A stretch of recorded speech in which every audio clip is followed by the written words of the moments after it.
Bonjour à toutes et à tous, bienvenue à cette nouvelle émission, ce nouveau plateau télé du salon SIAN, le salon des industries du Grand Sud. On va se poser une question aujourd'hui avec nos intervenants du jour. Comment rapprocher l'économie sociale et solidaire et les PME, PMU industrielles afin d'accélérer à la fois la relocalisation de l'économie, mais aussi sa décarbonation. Et pour ça, nous sommes avec deux structures différentes, mais 4 témoins. Nous avons à la fois ACE Academy et puis la Chambre régionale de l'économie sociale et solidaire d'Occitanie et également d'autres personnes que je vais présenter à présent. Simon Lovino, bonjour. Bonjour. Vous êtes le président d'ACE Academy, et vous êtes d'ailleurs un habitué des plateaux télé du SIAN. Bienvenue sur cette édition 2024. Merci de m'accueillir. Vous n'êtes pas seul aujourd'hui, vous êtes accompagné notamment par Pascal Farneau. Bonjour. Bonjour. Vous êtes professeur associé pour l'Université de Toulouse au CNTSM. On va voir quel est votre rôle dans quelques instants. Je continue ce tour de table avec Vanessa Huon. Bonjour madame. Bonjour. Vous êtes directrice de la plateforme Travail Adapté Protégé de l'AGAPI. On va voir également comment vous vous associez sur ce partenariat qui est en train de se monter entre la CRES et ACE Academy. Et enfin, Karim Zergui, bonjour. Bonjour. Vous êtes chargé de développement d'affaires, filière économie sociale et solidaire et achat responsable au sein de la CRES, la Chambre régionale de l'économie sociale et solidaire d'Occitanie. Madame, messieurs, merci d'être avec nous. Peut-être tout d'abord revenir, et ça c'est une question pour Simon, sur ACE Academy. Qu'est-ce que c'est? Qu'est-ce que vous faites? Oui, ACE Academy, donc c'est un réseau qui regroupe des professionnels du métier des achats et de la supply chain autour de l'Université de Toulouse, dont on verra tout à l'heure, mais qui apporte conseil et accompagnement aux PME, PMI locales tout particulièrement. Et notamment, l'idée est d'aider les acheteurs à déployer la responsabilité sociétale et environnementale, donc la RSE, avec les différentes contraintes réglementaires et objectifs qui en déclinent. On parlera de la CSRD tout particulièrement, mais également de l'ensemble des contraintes liées au Green Deal et à la réduction des gaz à effet de serre, dont les entreprises ont des obligations. Et des obligations qui tombent, qui sont déjà tombées dans les achats publics depuis le 1er janvier de cette année avec les fameuses PASER. C'est des plans d'action pour décarboner tout particulièrement, mais également promouvoir l'économie sociale et solidaire. Fort de ce constat-là, quand on questionne les PME-PMI, on s'aperçoit que les solutions locales, parfois, sont difficiles à repérer et à développer. Alors, on va, en tant qu'acheteur, aller toujours à la solution la plus simple et la plus facile. Pourquoi pas délocaliser, aller acheter en Espagne, aller acheter en Tchéquie, aller acheter en Roumanie, quand ce n'est pas plus loin. Cette question, nous nous la posons également et on s'est posé la question, mais pourquoi aller si loin alors qu'on peut avoir des solutions ici? Alors, comment on fait? Alors, une des solutions que nous, on propose, c'est de travailler sur l'économie sociale et solidaire. Tout simplement, parfois, quand on regarde ou quand on questionne ces marchés-là, c'est un marché, et Karim le complétera, c'est plus de 5 milliards d'euros de chiffre d'affaires en Occitanie. Donc c'est un marché. Ensuite, il y a de la technologie. Il y a des entreprises adaptées qui maintiennent des A400M, les hélices d'avion. Il y a des entreprises adaptées qui maintiennent des cartes électroniques d'Airbus. Donc il y a des vrais savoir-faire et des entreprises adaptées qui ont des machines-outils et qui sont capables de faire de la sous-traitance industrielle. Alors comment se fait-il que les acheteurs ne les questionnent pas? Alors on a fait un constat important qui est quelles sont les sources d'informations disponibles. Donc l'ensemble de l'économie sociale et solidaire est regroupé à travers des fédérations, des regroupements, et l'acheteur parfois ne connaît pas ce marché ou très peu. Résultat, il va toujours au plus simple, d'autant qu'il a des objectifs de temps et des objectifs de coût. Alors donc l'idée, c'est donc de lui confier une base de données gratuite qui sera mise à disposition.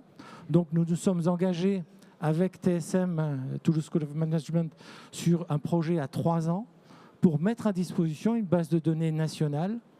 Elle est pratiquement terminée en Occitanie. On va démarrer l'Aquitaine cette année pour permettre de mettre à disposition ces informations et donc faciliter le travail des acheteurs. Alors, on va revenir dans quelques instants avec Pascal Farneau sur le travail des étudiants qui vous accompagnent sur ce projet-là de plateforme. Auparavant, Karim Zergui, je me tourne vers vous. Petit rappel déjà également sur ce que c'est que la Chambre régionale d'économie sociale et solidaire. C'est une autorité consulaire ou en tout cas, ça a vocation de l'être. Alors, effectivement, on est comme les chambres consulaires. On est reconnu par une loi économie sociale et solidaire qui a été déposée en juillet 2014 et qui aujourd'hui est déployée, une loi qui reconnaît les chambres régionales sur tous les territoires en France, en métropole et territoire d'outre-mer. Les lois qui nous sont conférées par loi nous permettent de jouer deux grands rôles principaux. On représente et fédère les intérêts du secteur de l'économie sociale et solidaire dans les relations justement avec les pouvoirs publics, les acteurs économiques de manière générale, ce qui permet de formaliser des politiques publiques par rapport à cette dimension-là. Et on accompagne les porteurs de projets et les entreprises dans leur développement, leur consolidation et notamment les fameux prestataires, fournisseurs qui peuvent intervenir sur les enjeux qui étaient soulignés par Simon en termes de solutions concrètes. Voilà, ce sont nos deux principales missions.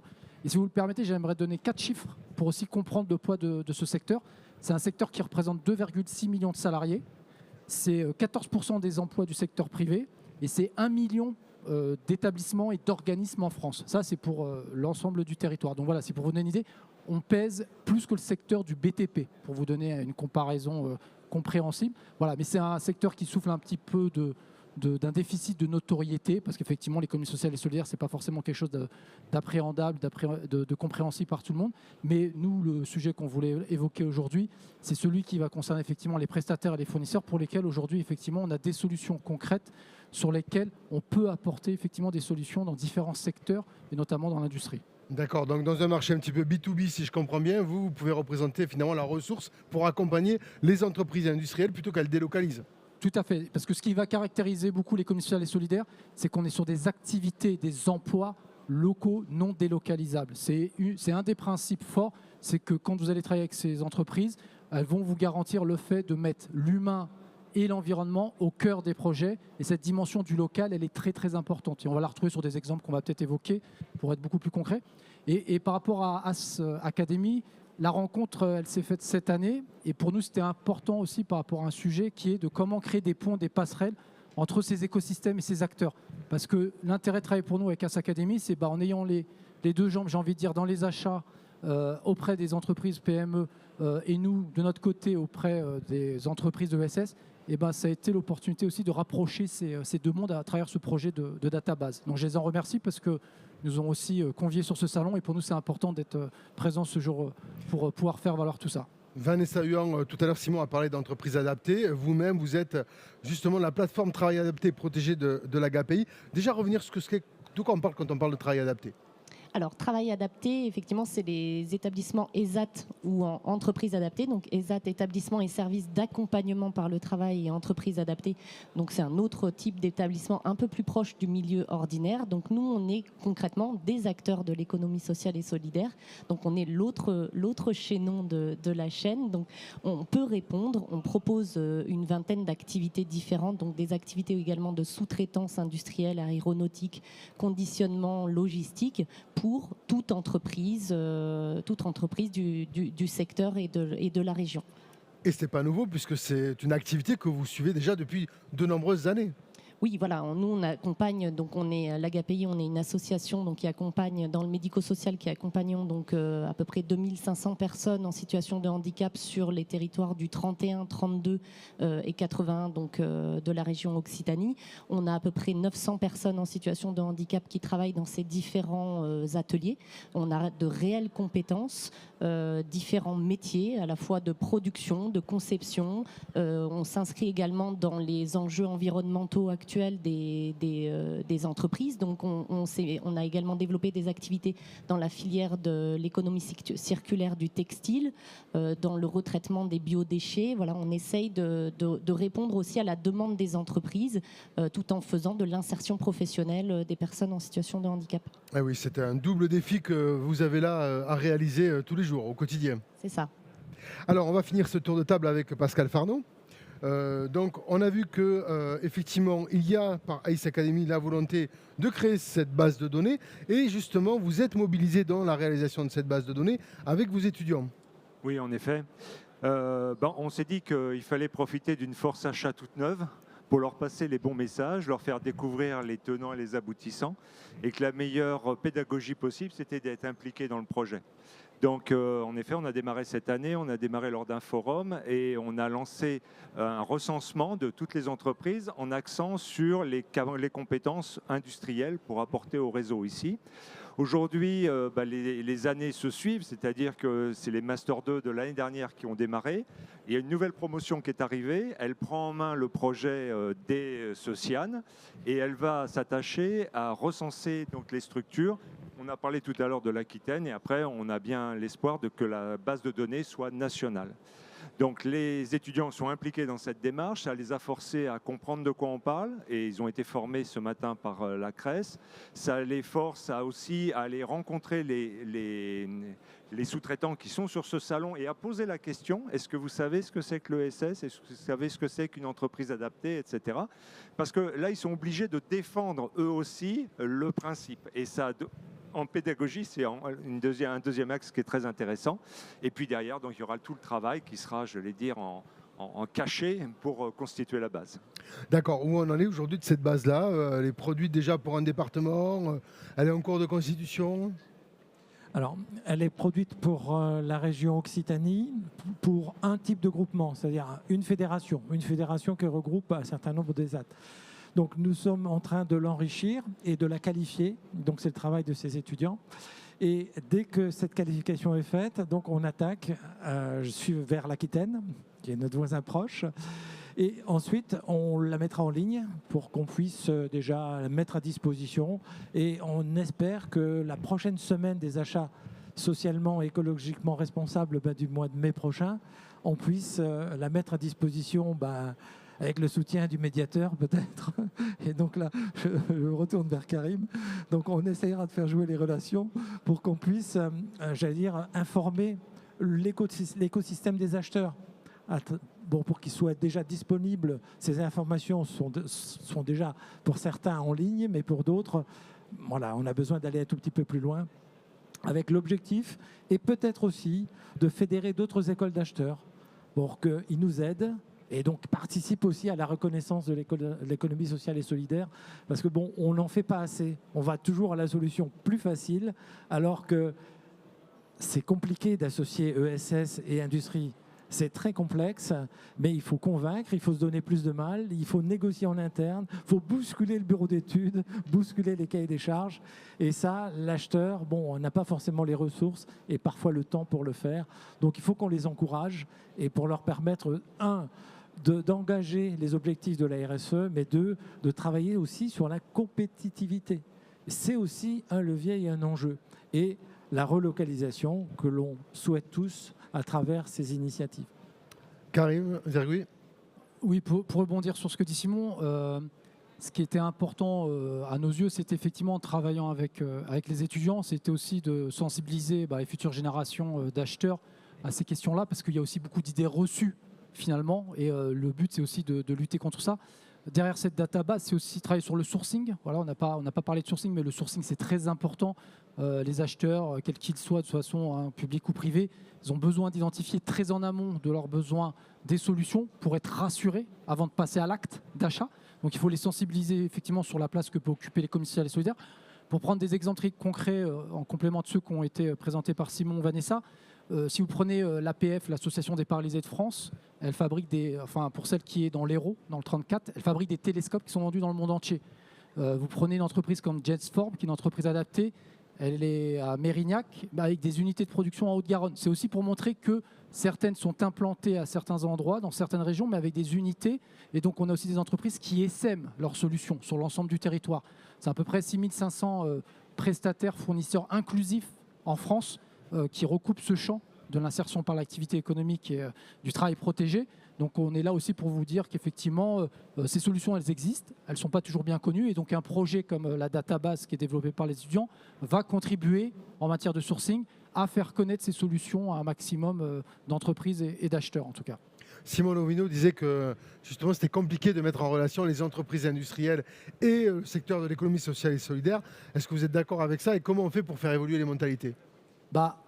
Un salon comme le Salon Sian est important parce qu'il nous permet effectivement d'accéder à ce public. Alors on organise tout au long de l'année ce qu'on appelle nous des rencontres acheteurs-fournisseurs où on essaie de faire aussi des passerelles entre ESS et hors ESS. parce qu'effectivement, les fournisseurs prestataires ESS ont des solutions à proposer, mais on voit aussi qu'il y a parfois des solutions sur lesquelles il peut y avoir en bonne intelligence des coopérations. Et dans le secteur de l'insertion par l'activité économique, vous avez la notion de sous-traitance. Vous prenez des projets, prendre un exemple, vous avez énormément d'appels à projets gouvernementaux pour faire de l'éolien offshore actuellement, en France, au large de la Nouvelle-Aquitaine, mais aussi en Méditerranée.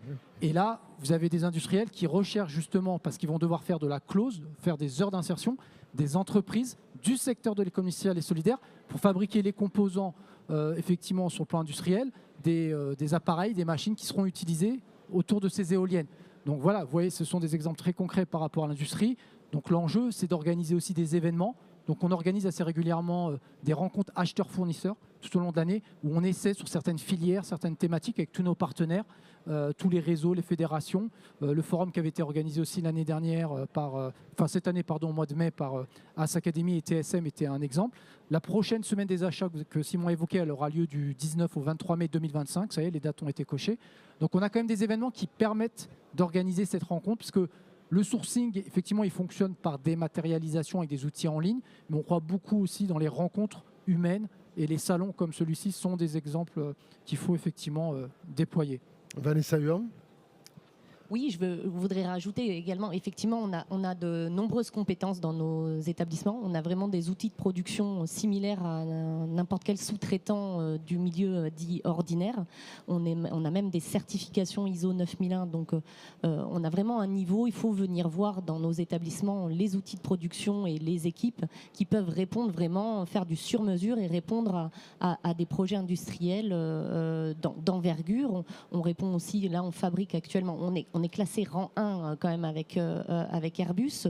Donc, comme on disait, il y a beaucoup d'entreprises adaptées et des AT sur le secteur toulousain qui sont en fort partenariat avec les industriels de l'aéronautique, mais pas que. Là, on va sur les énergies renouvelables et électriques. Donc, on installe les bornes de recharge de voitures électriques pour des industriels du secteur. Voilà, on est quand même sur des technologies aussi de pointe. On est dans l'innovation, on est dans la diversité de nos activités et dans l'environnemental également.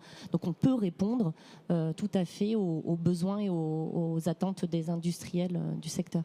Les évolutions réglementaires vont faire qu'il va y avoir peut-être un appel d'air également pour le secteur des entreprises adaptées. Vous vous y préparez, j'imagine ? On est déjà dedans, oui. On a déjà pris le train en marche, tout à fait. Oui, vous avez tout un contexte réglementaire qui fait qu'il y a des obligations à horizon 2025 auxquelles vont être soumis les entreprises, les collectivités, nous les citoyens, sur plusieurs filières, où il va falloir aussi répondre à des enjeux de volume, où il va falloir, dans certains cas, industrialiser certaines solutions. Donc ça soulève aussi la question des investissements à réaliser, parce qu'il faut aussi investir pour que effectivement, ces entreprises puissent être accompagnées et accompagner du coup les acheteurs et les entreprises dans leurs besoins de ce point de vue-là.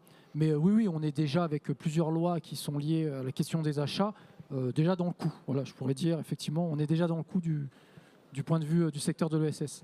Et vous avez également l'obligation d'emploi des travailleurs handicapés, qui est une réglementation donc, dont toutes les entreprises sont soumises de plus de 200 personnes. Donc il y a 6% d'obligation d'emploi des personnes en situation de handicap. Donc on s'inscrit également dans cette réglementation des entreprises.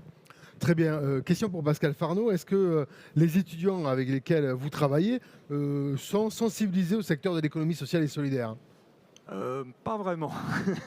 Il y a un peu de travail et je pense que c'est le reflet peut-être des citoyens.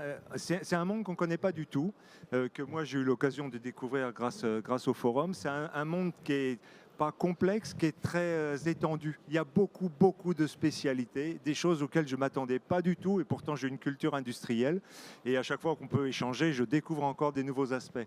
Donc les étudiants n'avaient aucun vernis sur ces notions-là, je veux dire même RSE, développement durable, il y a pas mal de messages à passer.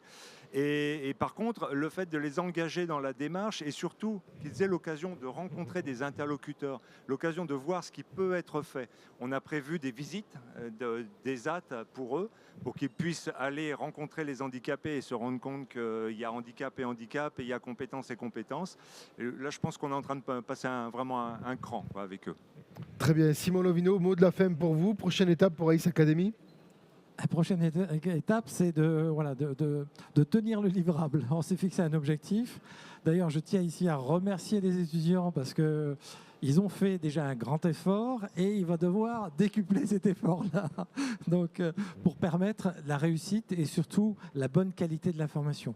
Donc, il faut que cette base de données soit crédible, donc qu'elle soit qualifiée et surtout qu'on arrive à détecter le trou dans la raquette, parce que la première fois qu'on a vu la base de données avec Karim, on s'est dit mais c'est incroyable, il n'y a pas d'ESS dans ces spécialités-là. Est-ce que ce n'est pas une idée de pouvoir boucher ce trou et donc développer davantage autour de ça? Donc ça peut augurer de nouveaux développements qui n'étaient pas forcément prévus. C'est ce qu'on va suivre sans doute dans un prochain plateau du Téléscan. Merci à vous pour vos explications. Merci. Merci.